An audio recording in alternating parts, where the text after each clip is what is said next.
Welcome, Wargamers. Doug here from 2+ Stuff, and today we are doing another Start Collecting box review, this time talking about the Stormcast Eternals. I believe it's called the Thunderstrike Brotherhood box, which is actually just a repackaging of the original two-player starter box that started AOS when it first launched, and so this is the good guys half. We've already explored the Khorne Bloodbound side.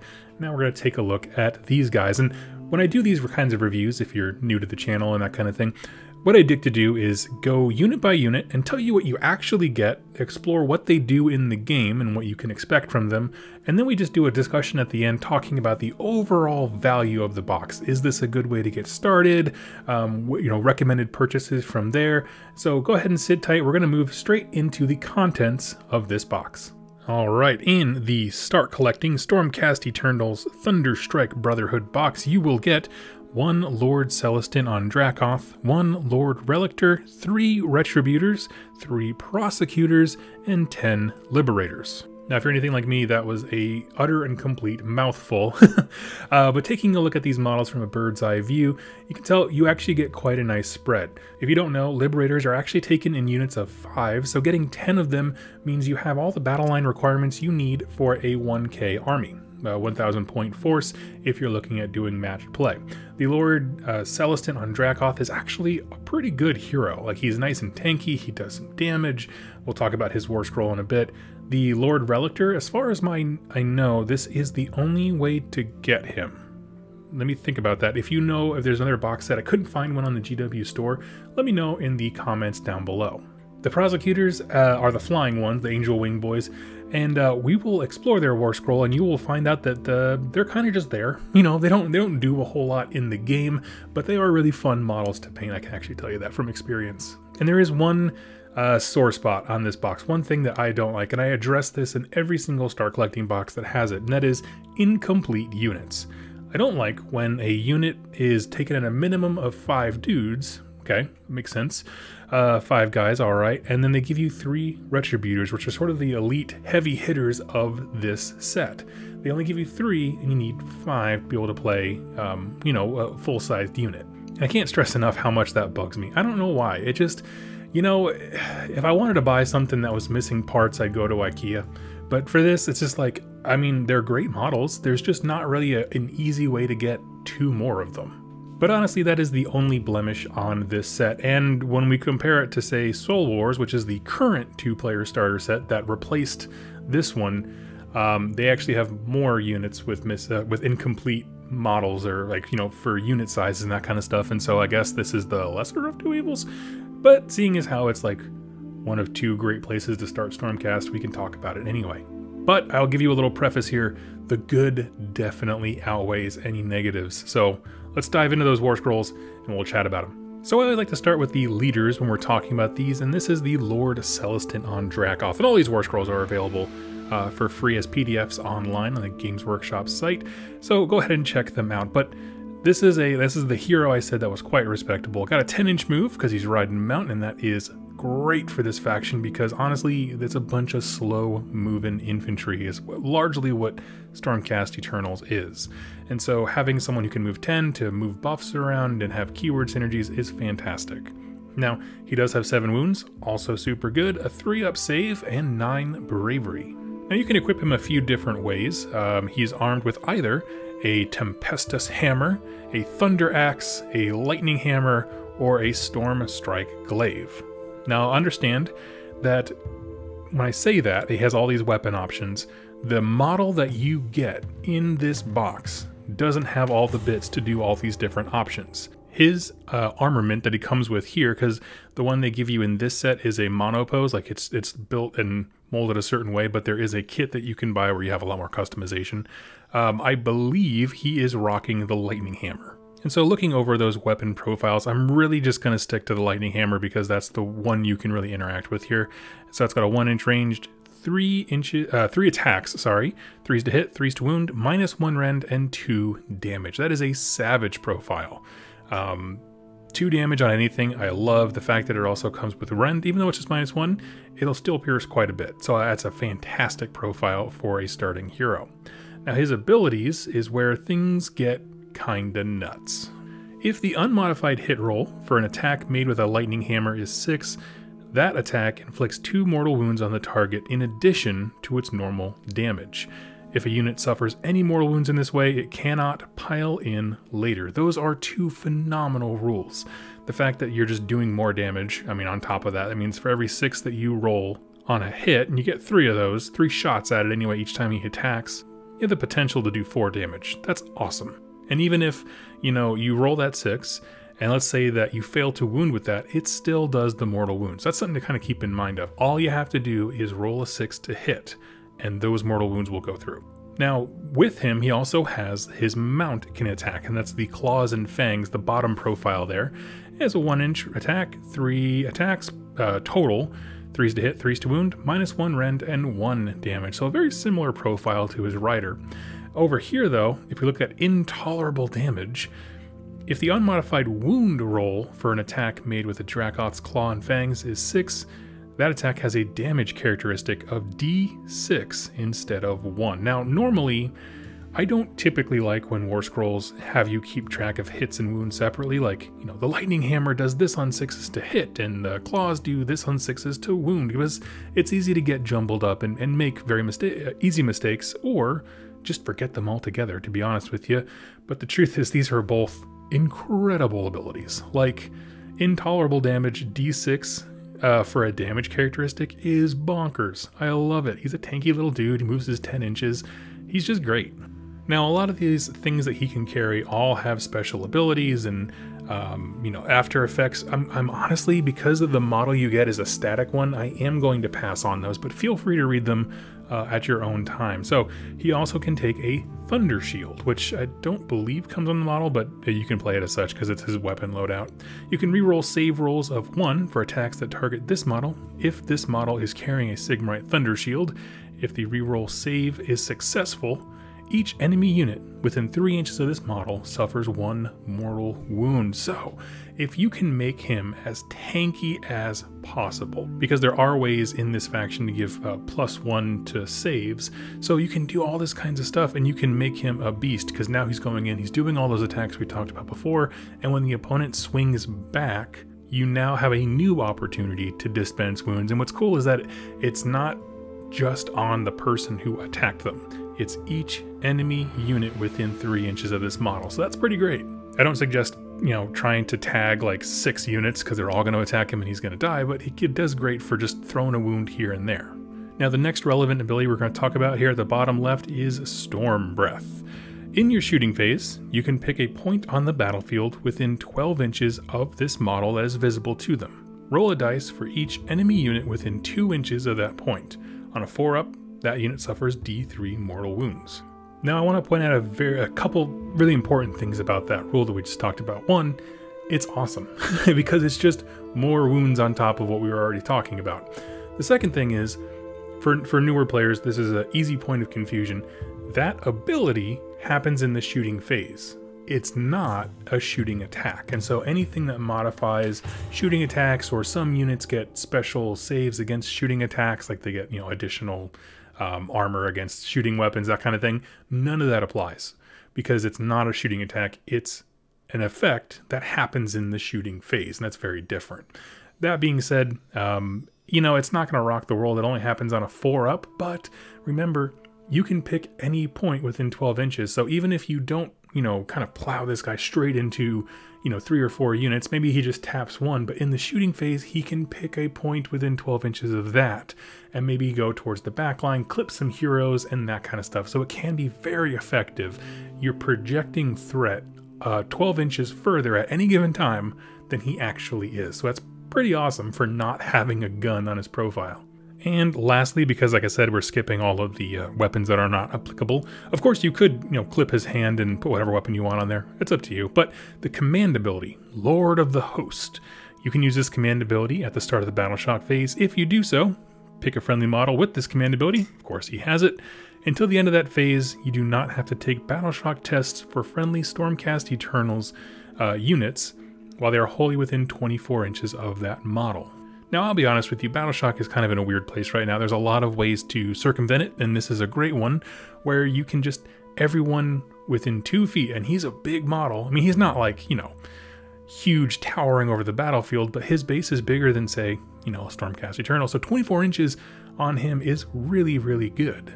If you wanted to form like more of a defensive kind of army where you know, run to objectives and then just hunker down, this is the kind of thing that's fantastic for that, because you don't have to worry about battle shock. And remember, he has a 10-inch move. He can project that 24-inch bubble pretty much anywhere on half the board. Honestly, I really like him. I liked him when the first, you know, 2-player box actually dropped. He's a super respectable hero. He's basically He-Man, just plowing in there and being a boss. He's not going to be able to take out some of the stronger, more, you know, amazing large models that are in the game right now, but he's an extremely competent hero in terms of, you know, he can get in there, he can mix it up with most support heroes, take them down. He has the movement to apply buffs anywhere he needs to get if you give him the right command abilities and that kind of stuff. You know, he can project those things wherever he needs to across the board. So, you know, age has been kind to this guy quite a bit, and it has also been extremely kind to our next hero, and that is the Lord Relictor. Okay, so the Lord Relictor, I'm going to preface with this.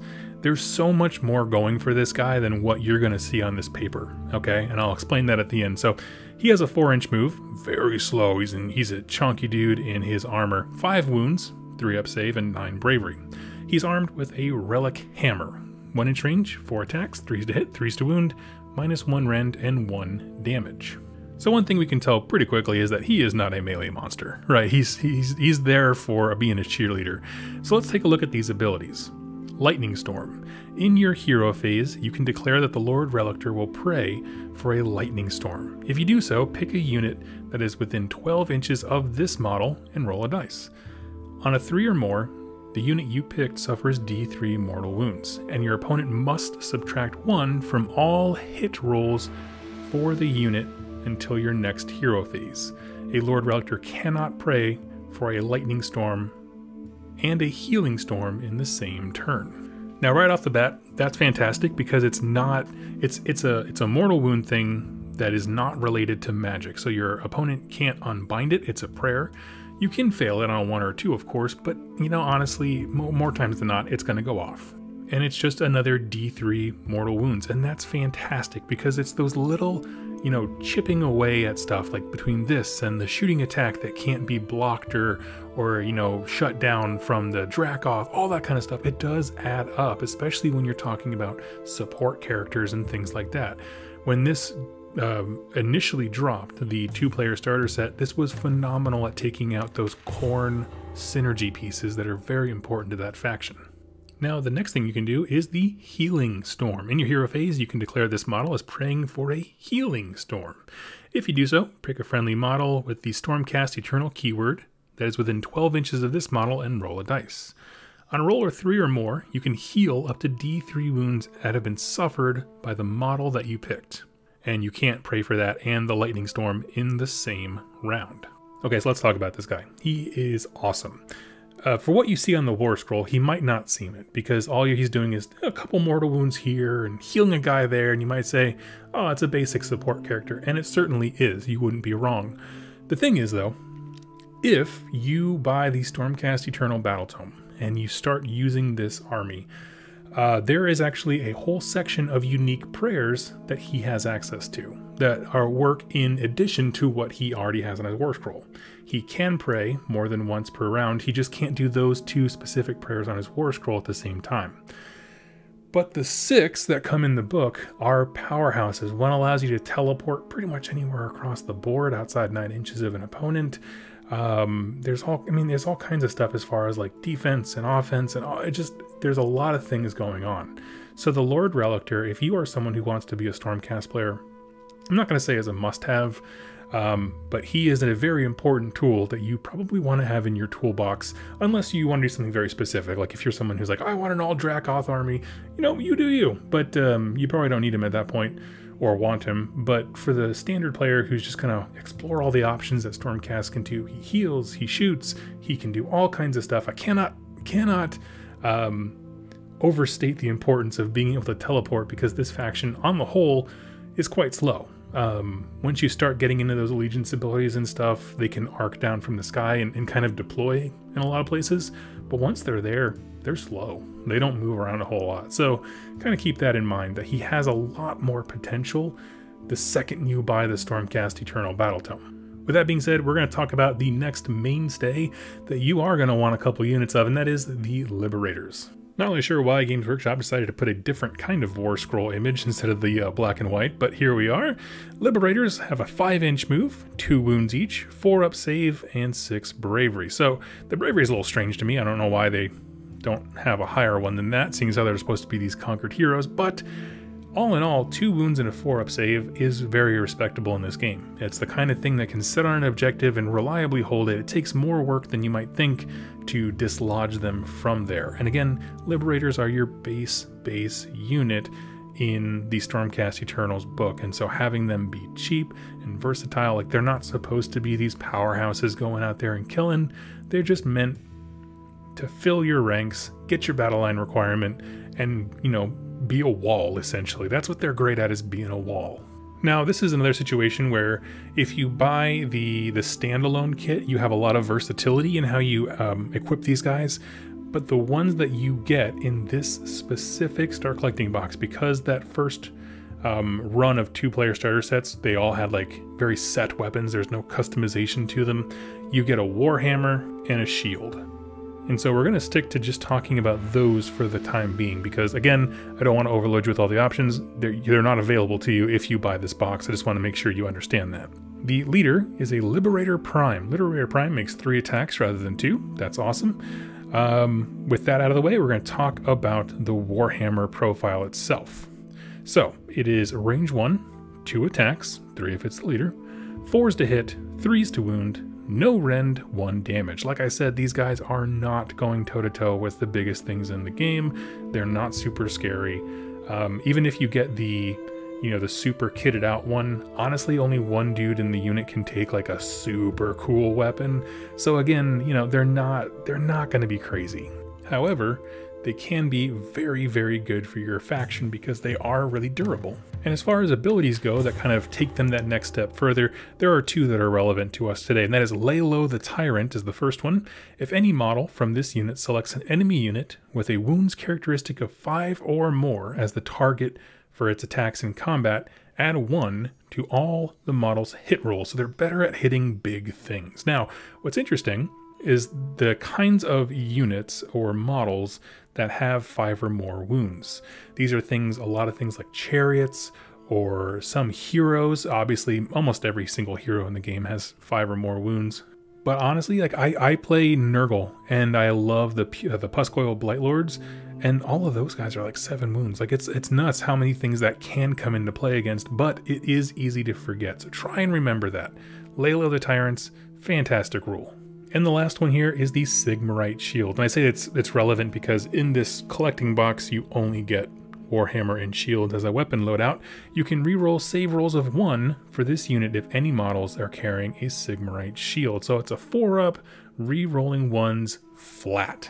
And it doesn't sound like much, but I have absolutely seen it pan out.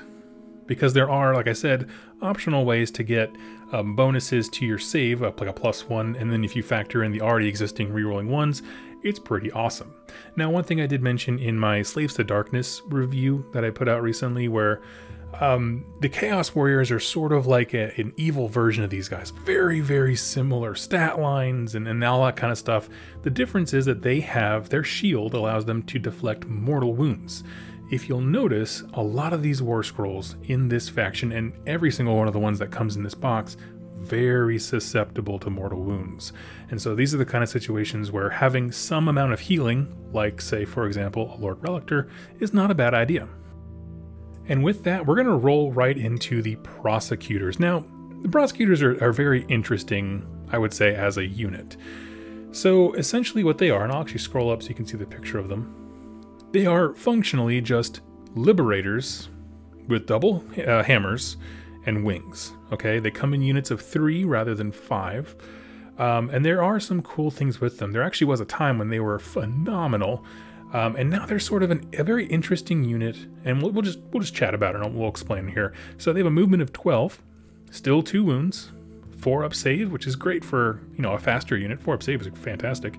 And bravery 6. Now, they do have a missile weapon, which is awesome. It's 18-inch range. It's 2 attacks, 4s to hit, 4s to wound.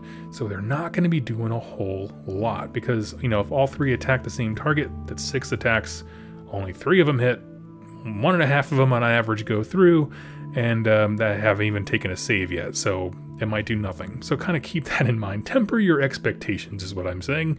And all the ones in this set come with a celestial hammer as their weapon. And that's the melee weapon as well. It's both a melee and missile weapon. The melee variant, you know, when they get into combat, 2 attacks, 3s to hit, 3s to wound, no rend, and 1 damage. So very, I'll say pillow-fisted. You know, in a single round, they can shoot something and punch it, you know, in melee with the same weapon profile, and those things do add up, and it does matter.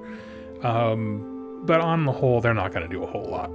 Now, there is a Prosecutor Prime, which is the leader of the unit, and he gets an extra attack in melee, but that's about it. When it comes to their abilities, and I promise I'm gonna sum all this up here pretty quickly about what they can do on the battlefield for you, because they're not useless. I think that they have game in them. Is Herald of Righteousness. Roll 3 dice instead of 2 when determining the charge move for this unit.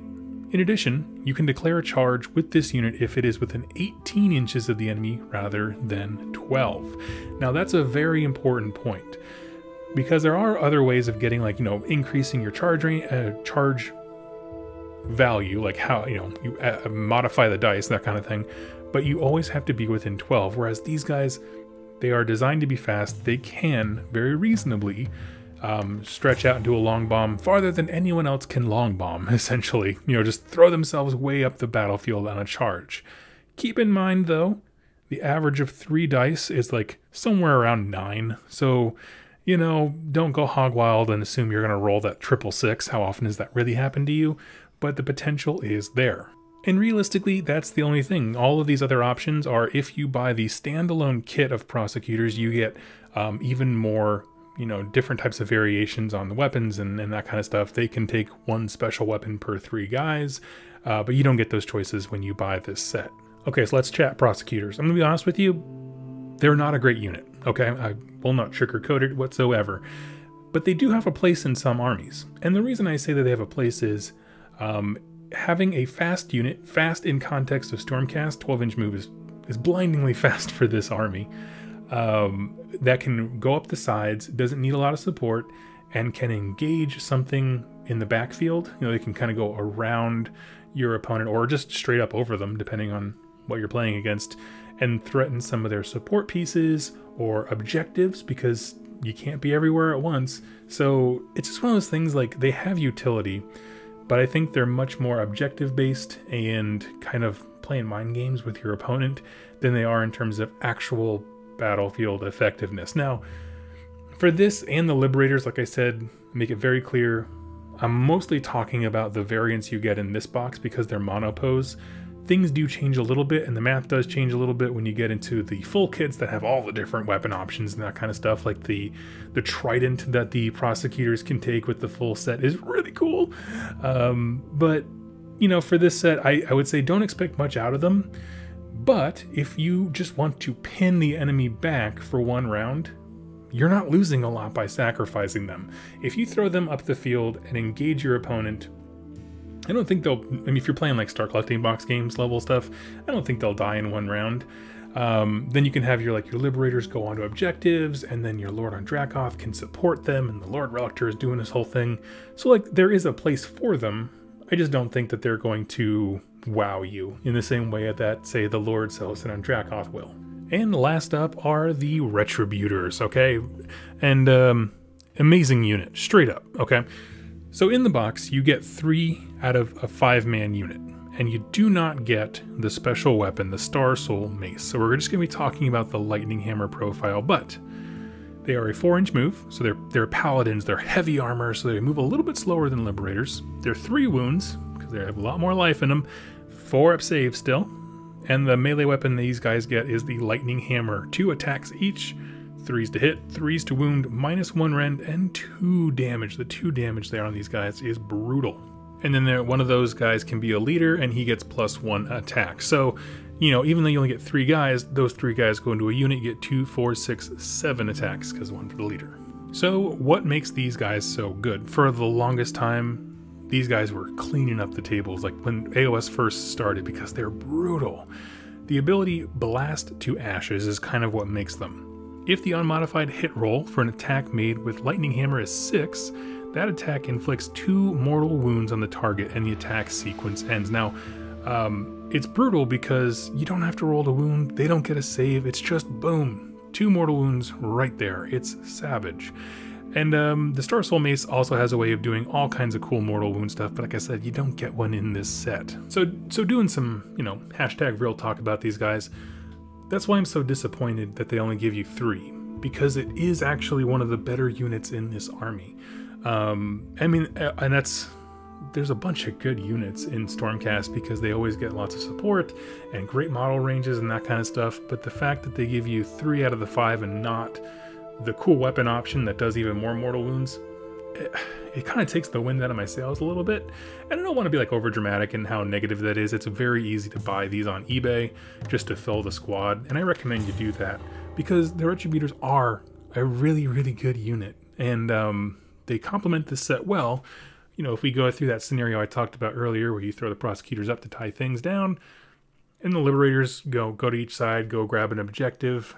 You can have the Lord Celestion and Dracoth go with 1 unit, the Retributors go with another one, and that way each flank has some shield, Liberators, and then something that does damage, whether it's the hero or the Retributors. So tying it all together, let's kind of take a step back here.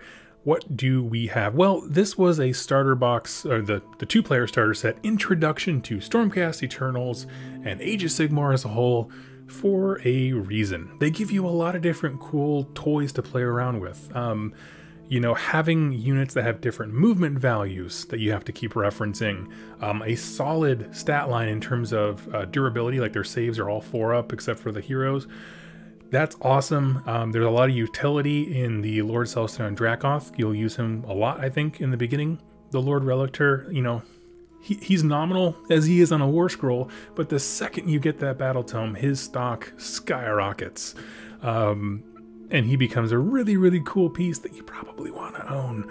And so, you know, it's just one of those things, like, I do believe if you want to start Stormcast Eternals, this and maybe the Vanguard box, if you're really into that aesthetic, are the best places to go. And the reason I say that is because even though the Retributor unit is only 3 out of 5, that's just 1 unit. But the Lord Celestion and Dracoth is an awesome hero. The Lord Relictor is something that you want in your toolbox. 2 units of Liberators will serve you no matter what you're building, right? Because it fills up your battle line. It's all the heroes and battle line you need for a 1,000 point game, which is probably the next you know, point size game you'll be playing when you start dipping into match play. And you only need 1 more unit of Liberators to fill out your 3rd battle line choice. So it's just one of those things, like, it gives you so many tools, it introduces you to great concepts, lots of keyword synergies, this prayer list from the Battle Tome, movement values, different attack profiles. Like, it just introduces new players to a lot of things, and that's something I think the Soul War set does a good job of that as well. But I feel like this one did it better because, 1, it has less incomplete units, which is a big deal.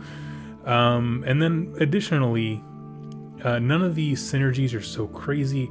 None of the rules are hard to remember. You know, I feel like there's a lot less bookkeeping with this starter set as opposed to in Soul Wars with set quarters. You have to, like, make choices every round about buffing their shields or their weapons or, you know, all that kind of stuff, where it's like, simplicity is a value. And when you're trying to get new people into the game, this is a simple set full of models that are very reliable. You will use them later on.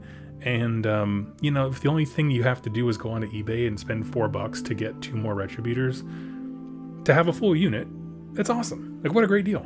So whenever I do these Star Collecting reviews, I always finish off by asking 2 questions. 1, do these models represent the faction well? And secondly, will you use them once you dive in? That is to say, are they actually useful, you know, for practical purposes of playing the game? To answer the first one, yes. Like, if you like the aesthetic of these basic Stormcast Eternals, the first ones that we ever saw as players, there is absolutely nothing in this faction that will surprise you. By that I mean, they all have variations on the same armor types. There is a little bit of diversity because the Vanguard stuff looks very different to, say, some of the newer models that are coming out with Soul Wars. And so there's still variation, but they all, they all kind of fit in sync. So if this is an aesthetic that grabs you, go hog wild. You're going to love it. As far as the second question is, will you actually use these later on? The retributers, maybe evocators have kind of taken that role from them, but they are still really, really good. I think you'll definitely use Liberators because they're a fantastic cheap battle line. You'll definitely use the Lord Relictor because he is like that army's MVP in my opinion. And the Lord Celestion and Dracoth, he's a good hero that will serve you for quite a while. And then when you get to more advanced list building, you can kind of trade off and try different things. But I think honestly, in the beginning, he is like, you could play your first year of AOS based off this box and keep him as your general, and you'll probably do pretty well because he's kind of a baller. So friends, if you are a Stormcast Eternal player, I would love to know your thoughts. How would you expand from this box? There's a lot of different ways to go with this army. You could lean into shooting, you could lean into melee, and there's just a lot of different directions because the range is so big compared to some other armies. So there's a lot of different ways you can go. How would you suggest doing it? If you're new, I always pin the top comment, the most helpful people, because I love when the community helps each other. It's kind of the whole point of the channel. So go ahead and check that out down below. I'd love to catch you on my next Age of Sigmar Start Collecting Bucks review video and the lore videos that go along with them. Thank you all so much for watching. Happy wargaming. Hey everybody, I hope you enjoyed that video. It was made possible by the folks over here to the left. These are my top supporters over here on YouTube and on Patreon that keep this channel going. If you'd like to learn more about how to become a supporter and get some cool things in the process, like exclusive pictures and interactions with me, and get your questions answered here on the channel, go ahead and click any of the links down below or the join button on the community page over on YouTube. Regardless of your choice, I wanted to thank you so much for joining me with this video, and I look forward to seeing you in my next one. Happy wargaming.